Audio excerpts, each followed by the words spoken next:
Walang iba kundi si Teniente L.A. Tenorio. Teniente. Ever since bata ako, yun, yung nahilig na ako sa basketball, pinapanood ko na siya lagi. Yung stint niya sa Alaska Aces dati, kasama sila Diamond Simpson.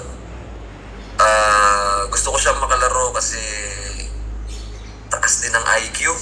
Taas ng IQ na player.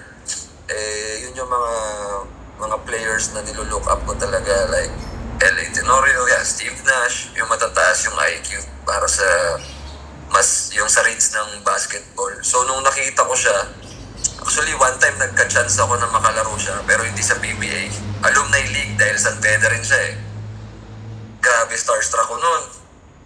Nakalaro ko siya. Alam mo yung point na talagang parang ayoko nang tumribol. Gusto ko na lang tumingin sa kanya dati.